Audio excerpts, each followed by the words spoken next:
Today we will be learning about en plein air art. What is en plein air? En plein air is a French phrase meaning creating art in the fresh or full air. Plein air art often refers to paintings fully made outside. And some of the most famous en plein air artists are the Impressionists. Impressionism. While it's not unheard of for artists to create sketches or studies outdoors, in the late 1800s when Impressionists ventured out of their studios into nature, it was quite revolutionary. The invention of paint tubes made for painting outdoors much easier for Impressionist artists. Before paint was stored in tubes, it was often mixed by hand and stored in pigs' bladders. Yuck! So, painting was a lot easier for them to paint outside. So, if they were going to paint something outside, why not go where they were going to go?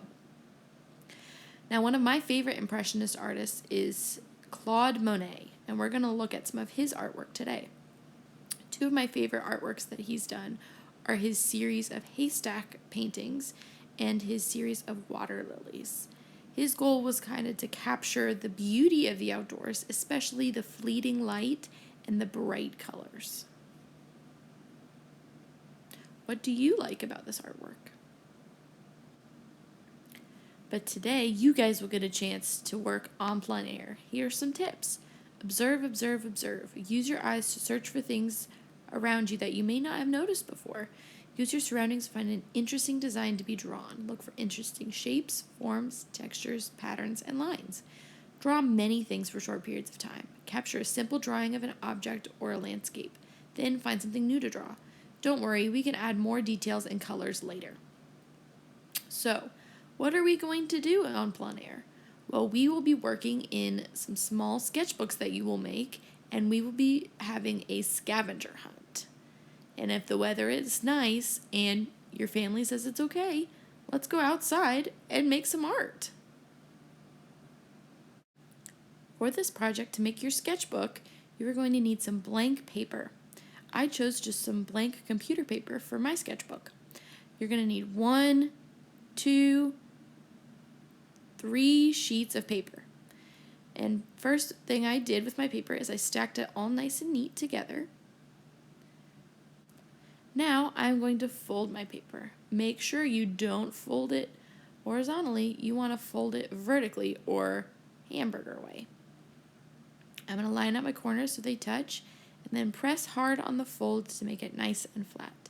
If you have a stapler at home, you can staple it to make it like a book. But I found you didn't need to staple it. You can just leave it folded and it'll stay together pretty well. You'll need something to draw with and something hard that you can put your sketchbook on top so that you can draw on your hard surface. On the front, I just wrote my name. And I wrote the word sketchbook. So if it ever gets lost, I know that this is my sketchbook. Then you're going to number the pages 1 through 10. First page, 1. Second page, 2. You get the idea. You want to number your pages.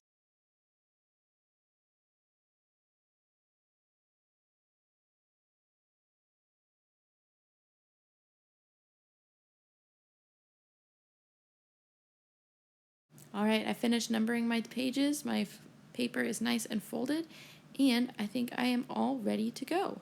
Let's go make some art. Be sure to check on Google Classroom what is on your sketchbook scavenger hunt list for today.